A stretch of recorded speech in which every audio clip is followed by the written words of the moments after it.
Hello, où que vous soyez et d'où que vous soyez, que vous traversiez une situation difficile, vous avez traversé une épreuve difficile et que vous avez du mal à vous relever, vous avez du mal à aller de l'avant, je crois que cette vidéo va vous intéresser.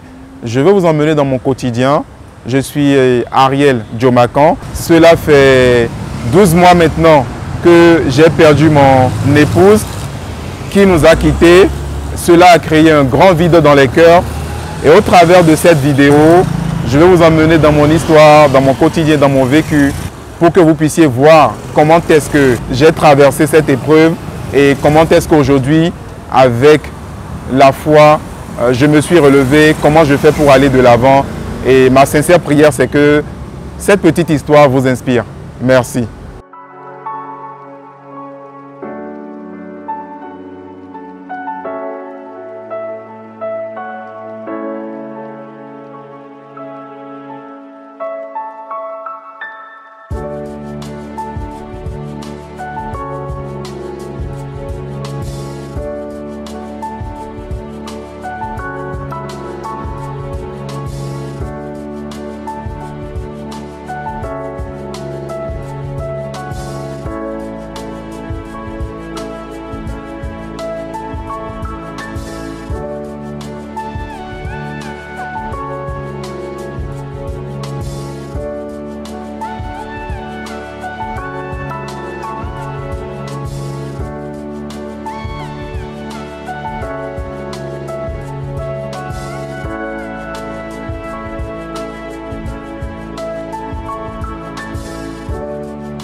Ici, je suis à la maison. C'est l'espace que je vais dire, le plus partagé avec Sarah ces 5 dernières années. Et lorsque vous avez partagé un espace avec quelqu'un pendant autant de temps, la première chose qui vient à l'esprit, que ce soit peut-être dans vous-même votre esprit ou bien votre entourage, c'est déjà vous dire de quitter. Mais j'ai fait un choix différent.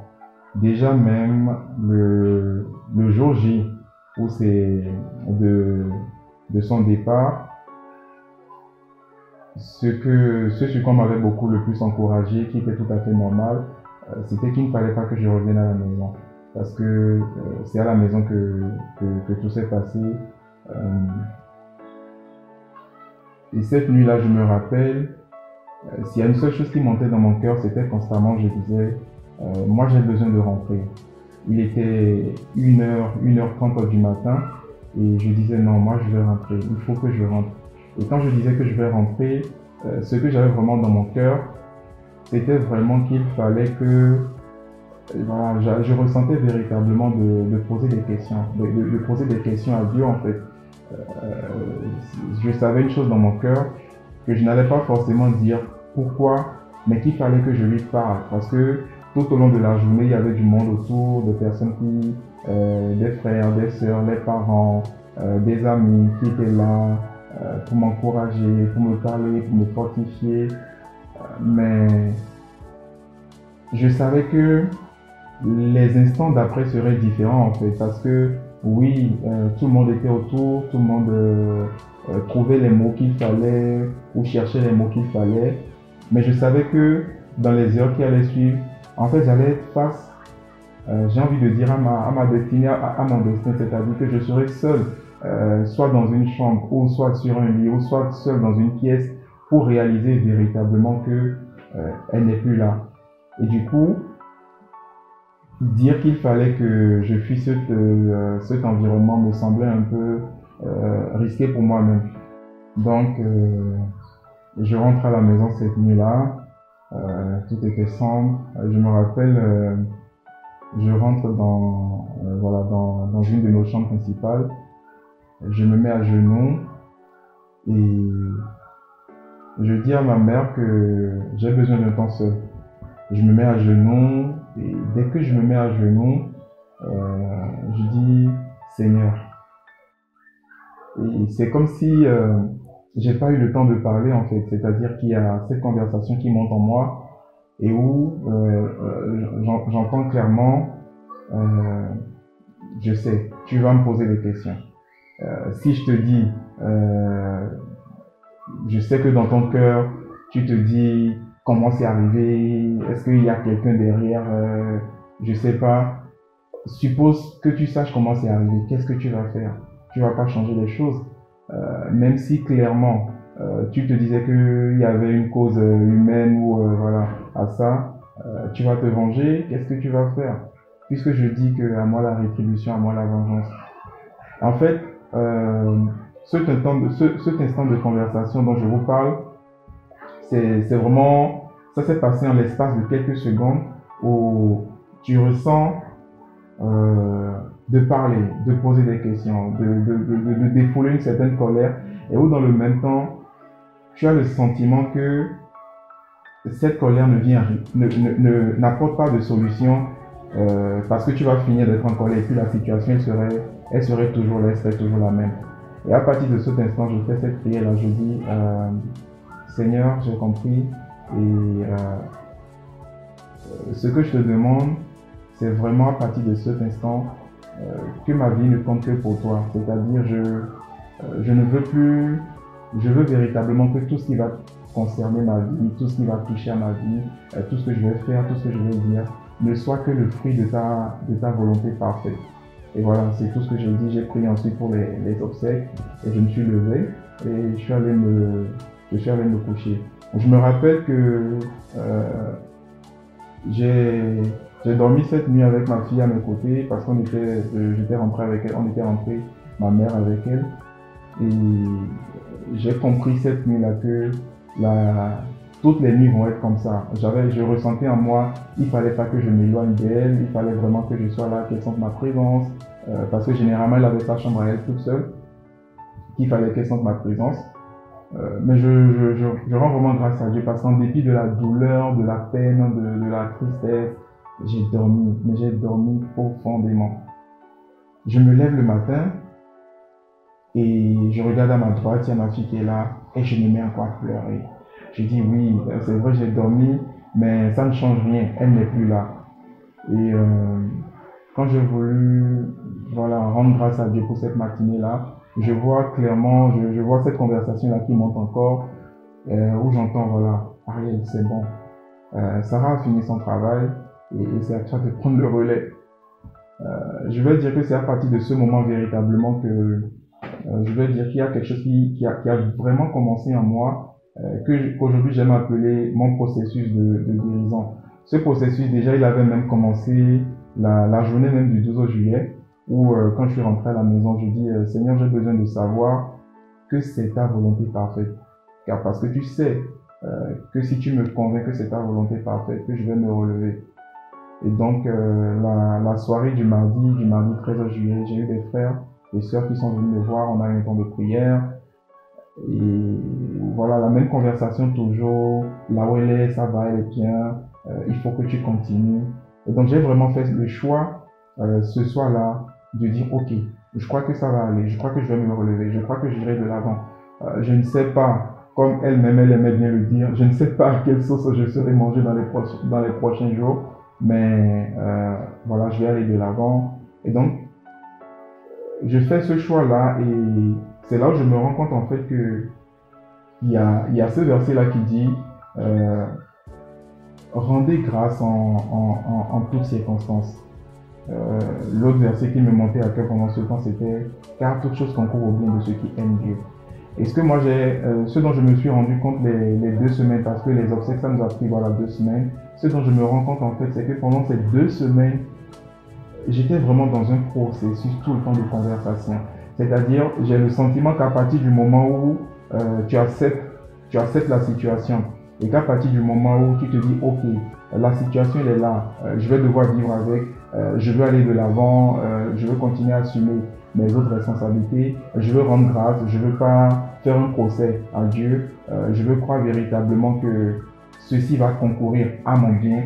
À partir de ce moment, il y a comme quelque chose qui se passe et où tu vois que il te donne des explications. Tu as des explications, tu as des images qui montent, tu as des conversations qui montent en toi, tu as des explications, des interprétations qui viennent un peu comme ressembler à différents morceaux d'un puzzle qui s'agencent de bout en bout pour te montrer un tableau clairement de ce que ta vie va aller, quoi. Et je ne vais pas forcément rentrer dans tous ces détails-là, mais l'une des conversations dont je me rappelle, ça c'était je crois que c'était le 13-14, donc c'était le 15 juillet, où je faisais mon lit et je crois que je disais, donc on peut partir tôt comme ça, quoi, c'est-à-dire malgré qu'on a voilà, un avenir radieux devant soi, beaucoup de personnes qu'on inspire et où on s'attend que voilà, on peut encore déployer tellement de choses. Et j'entends, pour moi, Ariel, il n'a jamais été une question d'âge. Hein. Je dis waouh, ok. Et lorsque vous entendez, il n'a jamais été une question d'âge, tout de suite je me fais, ok, il n'a jamais été une question d'âge. Donc à partir de ce moment, c'est que quand moi-même je vais vite finir mon travail, c'est que je peux vite partir. Et c'est là où j'entends une autre réponse qui fait, en réalité, il y en a qui ont déjà fini leur travail, il y en a qui ont déjà fini leur mission, mais je les ai gardés là, ils sont là sur Terre parce que j'ai encore besoin d'eux pour veiller sur un enfant, veiller sur un parent, faire quelque chose pour laquelle si j'avais la bonne personne tout de suite, il ne serait plus là. Donc ça a été vraiment cette conversation-là. Beaucoup de conversations et du coup beaucoup d'images aussi également qui sont remontées. Je me rappelle, tout ça s'est passé dans l'espace de 2 semaines et toujours dans le cadre familial, dans cette maison, dans cet environnement que j'ai toujours partagé avec elle. C'était la veille, donc la veille de son départ, et où on avait offert le culte au Seigneur, on l'avait fait à la maison. Et à un moment donné, j'étais à genoux, je priais, et je sens la main de Sarah sur mon épaule, et qui me dit, chérie, ne t'inquiète pas. Et je l'ai regardé, je dis, mais je m'inquiète pas, pourquoi tu me dis ça? Enfin, toi-même tu sais que je m'inquiète presque jamais de rien. Et elle me regarde, elle a souri, elle me dit que c'est ce que le Seigneur me met à cœur de te dire. Après ce temps, je me rappelle aussi qu'on a eu un temps d'échange sur voilà, comment est-ce que lorsqu'un conjoint est dans la vie d'un autre conjoint, le désir de vouloir faire plaisir à son conjoint, le désir de vouloir la conforter ou bien le conforter peut faire parfois que on n'obéit pas comme il le faut à toutes les instructions qu'on peut recevoir de Dieu parce que Dieu te dit de faire quelque chose, tu en parles à ton conjoint n'est pas convaincu, toi tu es convaincu et quelque part, bon, il faut mettre un peu de la négociation dedans et tout, on en a parlé, on en a beaucoup ri.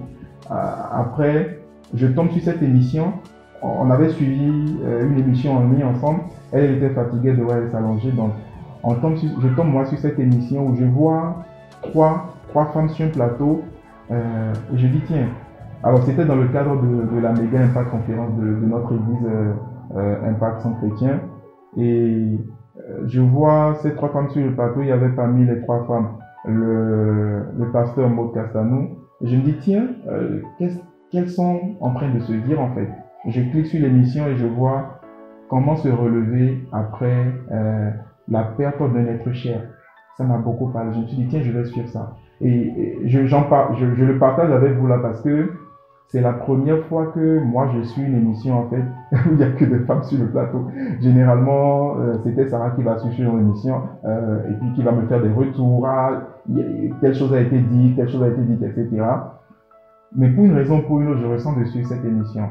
Et je suis l'émission de bout en bout et tout en suivant, donc c'était cette jeune dame là qui a rencontré l'homme de sa vie, ils ont eu un enfant, ils sont allés, je crois, dans des vacances et puis l'homme a rendu l'âme dans la piscine. Donc l'histoire était tellement tragique, mais dans le même temps tu vois la force avec laquelle cette dame là s'est relevée, comment elle a continué sa vie, comment est-ce que elle a obéi en fait à des instructions du Saint-Esprit et mettre en place un certain nombre de choses, un certain nombre d'actions et qui ont contribué à faire de cette personne-là qui était sur le plateau, qui était ce que moi je vais appeler une personne restaurée ou bien pratiquement restaurée. Sarah disait quelque chose souvent, elle dit que le jour où tu peux raconter ton histoire, une situation que tu as mal vécue, une épreuve douloureuse, quelque chose, un abus que tu as subi, le jour où tu peux raconter cette histoire-là sans couler des larmes, à ce jour-là tu es guéri. Et du coup, moi, je voyais cette femme-là sur le plateau racontant son histoire, où moi, ça m'a donné, moi, ça m'a fait couler des larmes, mais où je la voyais forte en fait. Et dans mon cœur, je me faisais cette conversation, je dis, waouh, il faut que ma femme elle suive cette émission, parce que je crois que ce sont des choses qui vont arriver un jour, et que si elle le suit, si jamais quelque chose devrait arriver un jour et que moi je partais, voilà autant de contenu qui pourrait lui faire du bien. Bien avant ça, je tombe sur l'histoire de ce pasteur-là, de cette femme pasteur de Dorothée, de Paris Centre Chrétien. C'est une église en Île-de-France.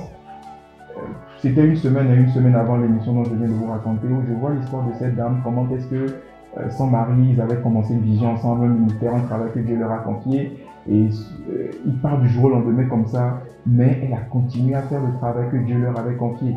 Et ça m'inspirait tellement, je dis waouh.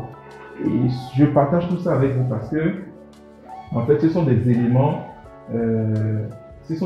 qui me viennent lorsque moi j'entre dans le processus de me dire que oui, j'accepte que Sarah n'est plus là, je veux aller de l'avant. Et ces images-là te remontent comme si quelque part tu sens dans ton cœur, je te préparais à ça, je te préparais à cela. Prends courage, tiens bon. Je crois véritablement que toutes les personnes qui sont rentrées dans cet espace privé,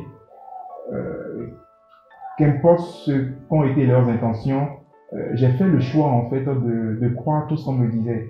Toutes les personnes qui sont rentrées ici, il n'y a pas une seule personne qui ne m'a pas donné un mot d'encouragement.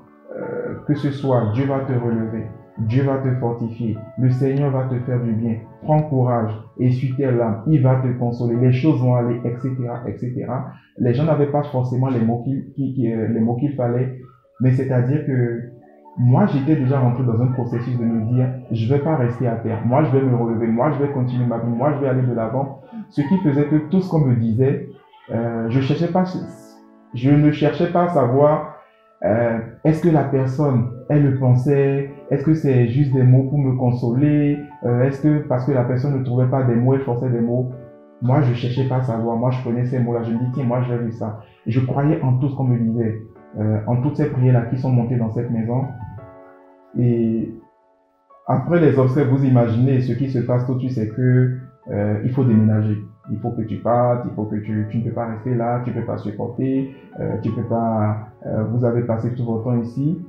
Lorsque je dis que j'ai passé tout mon temps ici en tant que couple, en tant que famille avec ma feu épouse, véritablement, on était en fait dans un processus aussi de reconversion sur nos activités. Et donc 80% de tout ce qu'on faisait, on le faisait à partir de la maison. Donc vraiment cet espace, c'est, je vais dire, plus que juste une maison où tu as l'espace pour toi et puis tu vas travailler, tu reviens à la maison les soirs, ça n'avait rien à voir. C'était à la fois un lieu de conception d'idées, c'était à la fois un lieu de conception de projets, c'était le lieu d'incubation de la vision de couple, c'était l'endroit d'expression de l'amour de Dieu, c'était l'endroit véritablement où Dieu nous a appris à le connaître, à le rencontrer, où Dieu nous a le plus brisé, où Dieu nous a le plus cassé tout ce qui n'allait pas en nous pour faire vraiment sortir le meilleur de nous. Je ne peux vraiment pas raconter l'histoire de cet endroit. Donc, quelque part, c'est évident que ce soit douloureux. C'est pour mon bien, comme me disait, il faut que tu partes, tu ne peux pas rester. Mais je savais que c'était fuir quelque chose, c'était fuir... je l'aborde encore mieux sur le plan du travail. Je savais que c'était vraiment fuir une expérience douloureuse. Donc moi, j'ai fait le choix de me dire non, je ne vais pas fuir ça. Je vais l'affronter. Je vais l'affronter. Tout ce qui va me faire peur, je vais l'affronter. Et je ne sais pas comment cela va se passer. Je ne sais pas comment je vais vivre cela. Mais à partir du moment où je l'affronte, je sais qu'il y a une chose. On dit que lorsque tu affrontes tes peurs s'enfuient devant toi. Et donc moi, c'est le choix que moi j'ai fait. J'ai passé les 12 derniers mois dans cet espace. Et quand je dis les 12 derniers mois, vous imaginez. Donc vous avez des éléments de la maison qui sont constamment exposés. Vous avez des images qui sont toujours là. Vous avez les affaires, vous avez les lieux communs. Il y a tellement de vécu, d'histoire. Mais dans le même temps, quand je fais ce choix, je ne me refuse pas d'être inspiré à la fois par la sagesse de Dieu en moi, mais également d'être inspiré par les conseils. Je me rappelle de ce jour-là où notre parrain de mariage était venu me voir. C'était juste quelques jours après les obsèques. Et j'étais un peu, je vais dire, down. C'est-à-dire, le monsieur qu'ils ont vu, le show de l'enterrement, c'était autre chose. Mais je suis demeuré vrai, authentique, transparent. Je n'ai pas voulu cacher ce que je ressentais. À chaque fois qu'on me demandait comment est-ce que ça va, comment est-ce que tu as passé cette journée, je vous assure, je disais exactement ce que je vivais à l'intérieur. Je ne jouais pas le fort quand j'étais faible et je ne faisais pas non plus le faible quand je me sentais fort. Et ce jour-là, lorsqu'il était venu, en fait, j'avais à peine travaillé une partie de la matinée sur des podcasts de Sarah. C'était vraiment la première expérience de travailler sur un projet après son départ.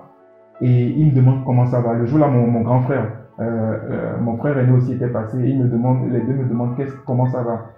Et je leur ai dit, ça ne va pas. Et ils disent, qu'est-ce qu'il y a? Je leur ai dit, je sais pas. Cette journée, voici ce que j'ai fait, voici ce que j'ai fait. Mais là, je sens que c'est difficile. Je sens que je ne vais pas y arriver. Et je me mets à pleurer.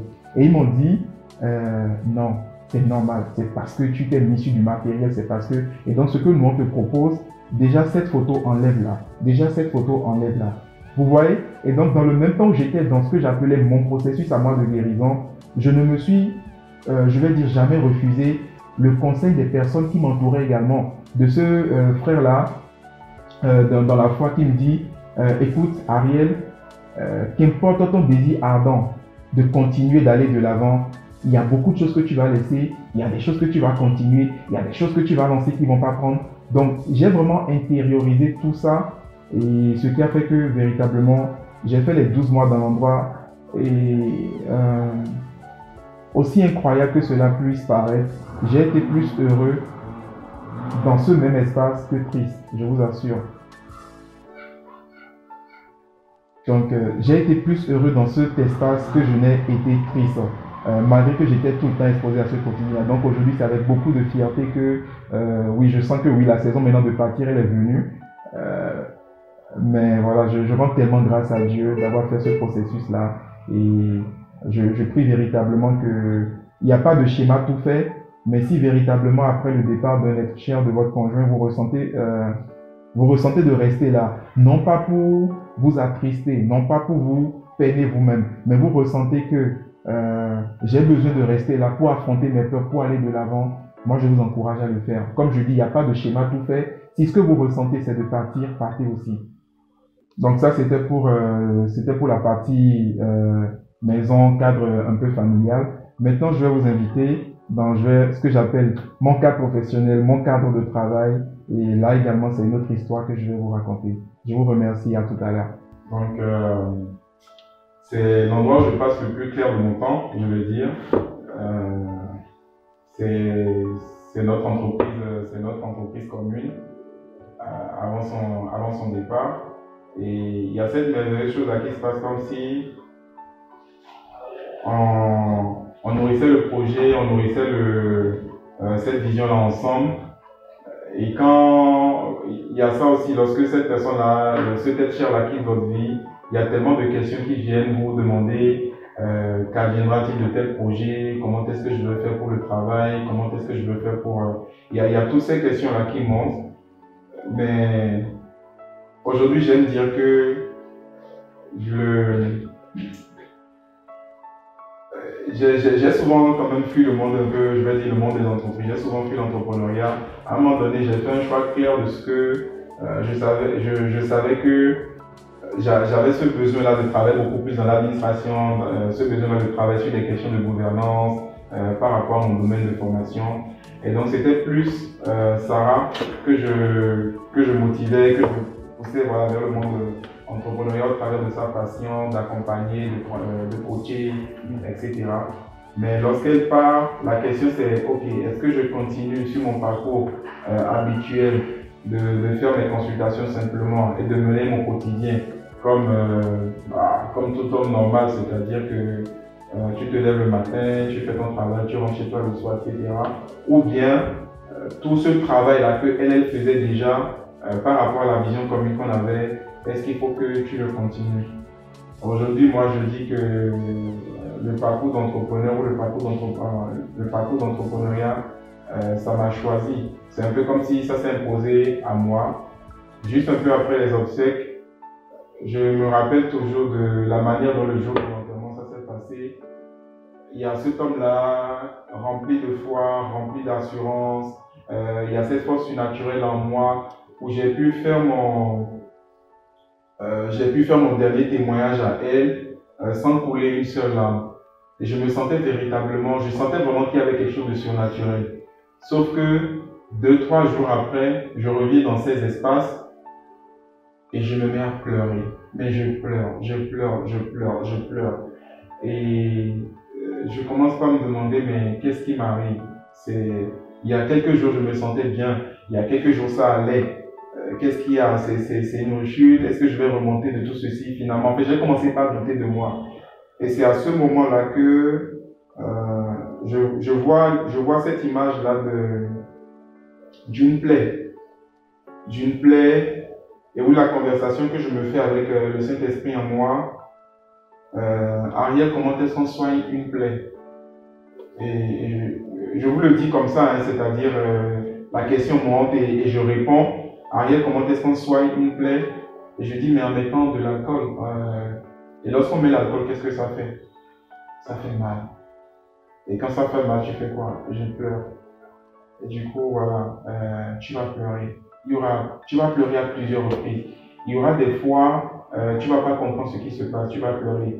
Mais à chaque fois, voir cette pleurs-là comme ayant été causée par une épreuve douloureuse, une expérience que tu vivais avec ta femme, mais qui pour toi, aujourd'hui, qu'elle n'est plus là, ça fait mal. Et donc, c'est à chaque fois comme un tampon d'alcool qui rentre dans ta plaie, qui pense ta plaie.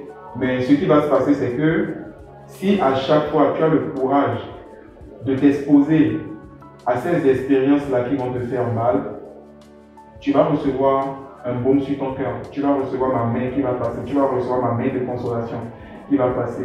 Et au fur et à mesure que tu vas vivre cette expérience, finalement, tu vas te lever le matin et tu vas sentir que ça va. Et c'est vraiment ce processus-là que j'ai fait de bout en bout. Ce qui a été le plus difficile, c'est vraiment de travailler sur des projets que faisait ma femme. De monter sur des projets sur lesquels elle était en train de travailler. Et lorsque je viens sur ces projets-là pour une première fois, c'est dans les pleurs. Mais à chaque fois, lorsque je pleurais, étant donné que je me rappelais de cette image, ce qui montait clairement dans mon cœur, tout en pleurant, je comprenais. En fait, j'avais commencé véritablement à accepter qu'il fallait que je pleure. Ce qui était différent de ce dont je parlais tout à l'heure, où je viens dans le bureau, je me mets à pleurer, je me dis, je commence à douter.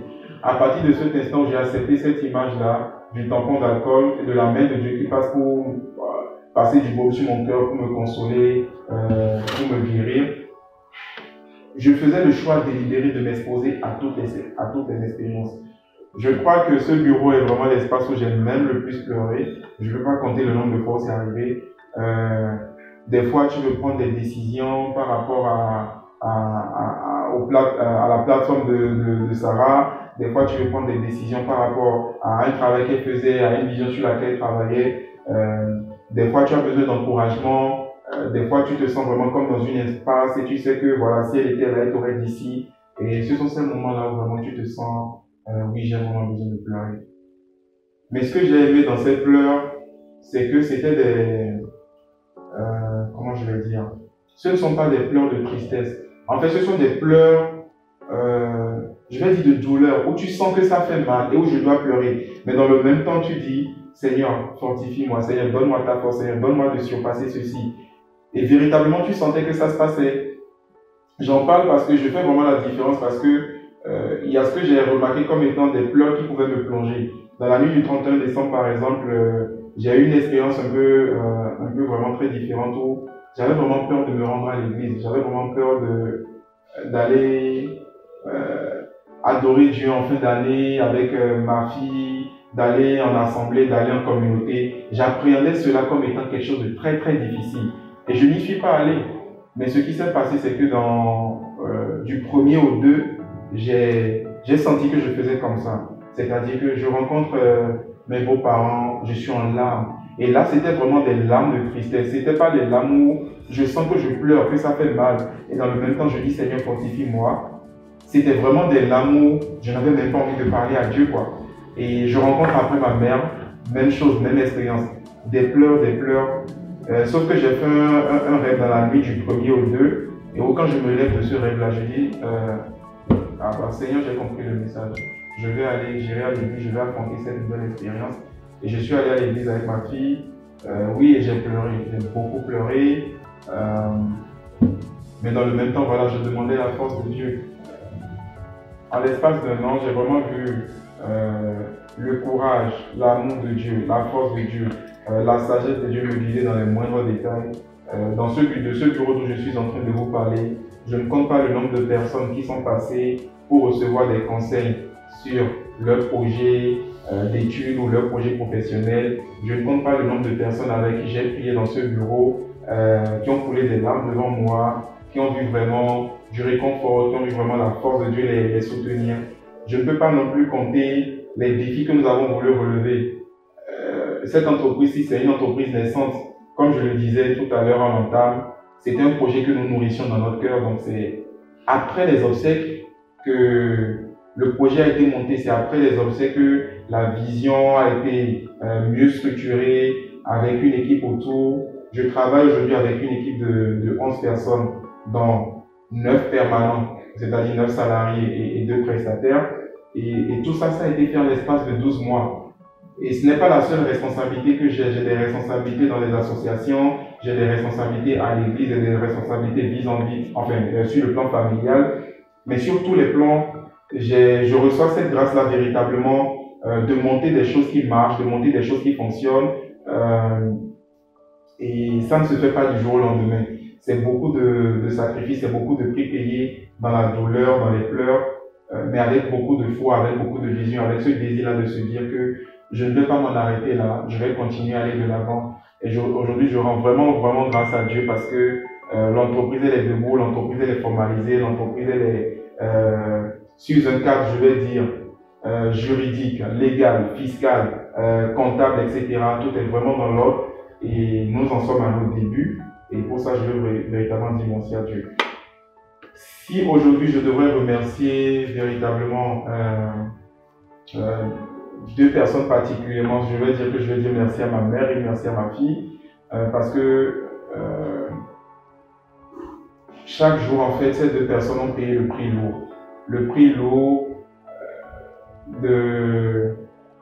en termes d'assistance, en termes d'inspiration, de motivation. Quand je parle de ces remerciements, ce que je veux surtout, ce que ça me communique surtout dans mon cœur, à chaque fois quand je regarde en fait ma fille, je me dis mais en fait j'ai toutes les raisons de vouloir continuer à aller de l'avant.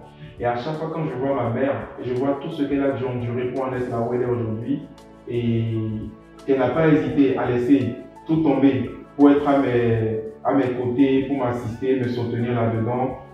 Les fois où j'ai été le corps très souffrant, où j'aurais pu partir aussi à des moments donnés, mais où avec beaucoup de soutien, de par sa présence, ça m'a vraiment donné de la motivation de me dire je ne vais pas baisser les bras. Et ensuite maintenant à ces 2 personnes, bien évidemment, je vais ajouter mes collaborateurs ici qui partagent la vision avec moi, qui fait le lourd cadeau tous les jours. En l'espace de 12 mois, je pense que j'ai travaillé dans cette entreprise, je vais dire à peine 6 mois, 7 mois. Le clair du temps, ce sont mes collaborateurs qui gèrent l'essentiel du travail. Et pour ça, je voudrais véritablement leur dire merci. Remercier également ma famille, mes beaux-parents, mes frères et mes sœurs. Aujourd'hui, moi, je n'estime pas que j'ai des beaux-parents. Ce sont mes parents. Donc, je dis vraiment merci à mes parents, merci à mes frères, à mes sœurs pour leur conseil, leur présence, leur soutien. Je dis aussi surtout merci à ma famille spirituelle. J'ai vraiment senti des prières me soutenir, des prières m'accompagner. J'ai vraiment ressenti la main de Dieu, j'ai vraiment ressenti de l'accompagnement, de la compréhension, de la compassion. Et ce sont autant d'éléments qui rentrent dans la balance et qui te donnent constamment la force d'aller de l'avant. Aujourd'hui, je me sens pleinement restauré, aussi incroyable que cela puisse paraître, 12 mois après le départ de Sarah. Et ce qui m'en donne véritablement la conviction, c'est le 12 juillet 2022, lorsque je me lève et en voulant prier, je force des images, je prie, et ce n'était que des prières de gratitude, des prières d'action de grâce, des prières de remerciement. Je force même des images les plus douloureuses, les plus pénibles, pour voir ce que ça allait vraiment communiquer à mon âme. Mais à chaque fois, je ne ressentais pas de la tristesse. Mais pour en arriver là, voilà, j'ai vraiment pleinement collaboré. Je n'ai rien pris à la légère. J'ai fait le processus de bout en bout, de travailler avec les hommes autour de moi, l'Esprit de Dieu en moi, et vraiment beaucoup d'enseignements aussi, la méditation de la parole de Dieu. Et voilà, je suis vraiment reconnaissant ce jour. Et un aîné dans la foi m'a dit le 6 juillet dernier, donc qui était la date d'anniversaire de Sarah, que la deuxième partie de ta vie sera plus glorieuse que la première, et je le crois fermement, je le crois véritablement. J'ai passé toutes les dates, tous les moments communs que je pouvais avoir avec Sarah, la fête des mères, son anniversaire, date d'anniversaire, la date de mariage civil, la date de dot, la date de mariage à l'église, les espaces qu'on partageait en commun. En fait, à chaque fois je me levais, je dis j'irai là-bas, j'irai dans tel espace, je vais exposer mon âme, je vais exposer mes peines, je vais exposer ma douleur à cette expérience-là, si douloureuse soit-elle. Je pleure, mais quand je me réexpose à la même expérience une deuxième fois, je ressens de la motivation, je ressens de la force, je ressens du courage, et voilà. Et je crois que mon équipe peut en témoigner. C'est avec eux que j'ai passé en dehors de ma mère et de ma fille le plus clair de mon temps, et je pense qu'ils peuvent témoigner de la personne qu'ils ont vue ces 12 derniers mois. À chaque fois, ils me demandent, tu es sûr que ça va? Juste pour s'assurer que ça va, mais voilà, ça va pleinement. Je suis vraiment reconnaissant, je vous dis merci. Voilà. Moi, mon conseil ou ma prière véritablement pour quelqu'un qui vit cette épreuve-là difficile, non seulement d'avoir perdu un être cher, mais d'avoir perdu son conjoint. Moi, véritablement, la première chose que je peux dire, c'est d'accepter la chose, et puis de chercher de l'aide qui ne vient pas de cette terre, je vais dire. Aussi incroyable que cela puisse paraître, je crois que ce qui nous fait sortir de là, ce n'est pas l'aide des hommes, parce que les hommes aussi autour de nous ressentent la tristesse, ressentent voilà, cette autre douleur-là. On a besoin d'une aide qui vient d'en haut. Et lorsqu'on accepte cette aide-là qui vient d'en haut, lorsqu'on accepte cette aide-là surnaturelle, finalement, cette aide-là va passer par des personnes autour de nous.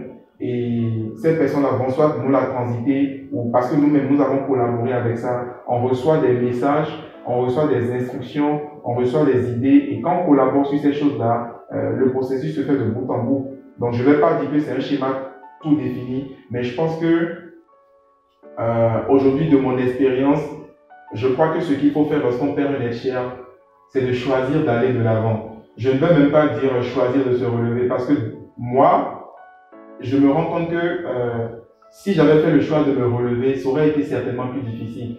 J'ai quand même fait 14 années d'amitié, de relations et ensuite de vie maritale, tout mis ensemble, 14 années avec Sarah.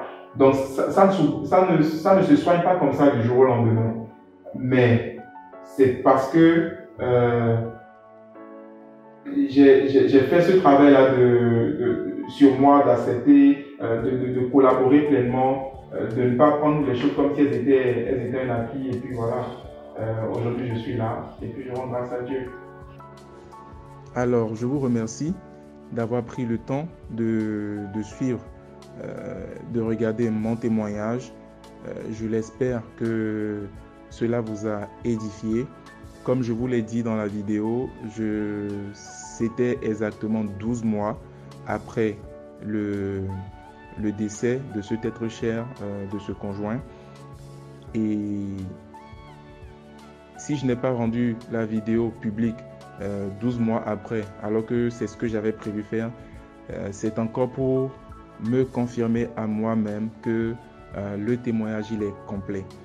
Et Ma prière pour vous, alors que je suis en 2023, et qu'importe le moment auquel vous allez tomber sur cette vidéo, qu'importe le moment où quelqu'un va la partager avec vous, que vous vous retrouviez dans une situation où vous avez perdu un être cher et particulièrement un conjoint, où vous êtes un homme, vous avez perdu votre épouse. Je voudrais véritablement faire cette prière avec vous si vous le voulez bien. Il y a 1 Corinthiens 4, verset 5 qui dit ceci. C'est le verset que j'ai reçu dans la nuit du décès de Sarah. Et ce verset que j'ai reçu dit dans 1 Corinthiens 4, verset 5, si vous pouvez prendre votre Bible, ce verset dit « C'est pourquoi ne jugez de rien avant le temps, jusqu'à ce que vienne le Seigneur, qui mettra en lumière ce qui est caché dans les ténèbres, et qui manifestera les desseins des cœurs. Alors chacun recevra de Dieu la louange qui lui sera due. » Pour vous dire, pour vous exhorter d'abord avant de prier, pour vous dire véritablement, ne cherchez pas à rentrer dans les pourquoi, ne cherchez pas à tout comprendre, ne cherchez pas à rejeter le tort sur qui que ce soit. La situation elle est déjà arrivée, ce conjoint, cet être cher, il n'est plus là aujourd'hui, mais vous êtes là, d'accord? Et ce que la Bible vous demande de ne juger de rien avant le temps, jusqu'à ce que vienne le Seigneur, qui mettra en lumière ce qui est caché dans les ténèbres et qui manifestera les desseins des cœurs. Alors chacun recevra de Dieu la louange qui lui sera due. Si vous êtes un croyant, vous avez déjà eu l'occasion de reconnecter avec Jésus-Christ comme Seigneur et Sauveur, je rends gloire à Dieu pour votre vie et je crois que vous comprenez très bien encore ce verset. Mais si ce n'est pas le cas, alors je vous inviterai à prendre le temps de faire cette prière avec moi.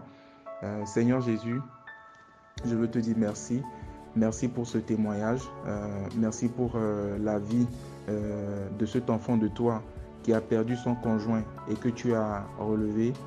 Je me retrouve aujourd'hui dans la même situation que lui. Je me sens meurtri de l'intérieur. Je me sens dévasté. J'ai mal. Mais écouter son témoignage me donne une note d'espoir. Alors, Seigneur Jésus, où que tu sois, je viens prier maintenant que tu apaises mon cœur. Console mon cœur. Reçois mes peines, reçois ma tristesse. Dépose en moi ta paix, dépose en moi ta consolation. Il a parlé de ton esprit qui apporte la consolation. Je ne sais pas si j'ai cet esprit-là en moi, mais je veux te demander, Seigneur Jésus, alors que je me reconnais devant toi comme un pécheur, je te demande pardon pour mes péchés.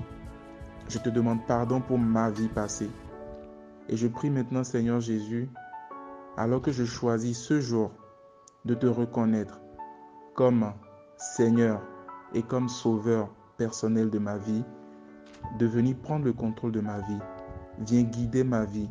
Viens me conduire dans ce processus de reconstruction. Viens guider mes pas. Viens me restaurer afin que je puisse également reconstruire ma vie avec ton esprit. Au nom de Jésus. Amen. Maintenant, je prie pour tous. Père, je prie véritablement dans le nom de Jésus que toute personne qui a pris le temps de regarder cette vidéo et qui se retrouve dans une situation similaire à la mienne il y a quelques mois, il y a quelques années, Seigneur, je prie véritablement que la paix de Dieu qui surpasse toute intelligence et qui garde le cœur et les pensées en Jésus-Christ, que cette paix-là puisse habiter cette personne en ce moment même, au nom de Jésus. Je prie que vous receviez la paix de Dieu, que vous receviez la consolation de Dieu. Je prie que la grâce, la Bible dit que c'est le Seigneur qui donne le vouloir et le pouvoir selon son bon plaisir. Alors je prie maintenant que le Seigneur vous communique la volonté de guérir. Je prie que le Seigneur vous communique la volonté d'aller de l'avant. Je prie que le Seigneur vous communique la volonté de vous reconstruire. Je prie que le Seigneur vous communique la volonté de voir toutes choses bonnes par sa grâce. Et alors qu'il vous communique cette volonté, je prie que la capacité de vous relever, la capacité d'aller de l'avant, la capacité d'être reconstruit de l'intérieur, la capacité de reprendre votre vie entre vos mains, la capacité de faire face à votre destinée et de laisser Dieu vous faire des exploits en son nom. Que cette capacité également soit votre portion dans le nom de Jésus. Amen.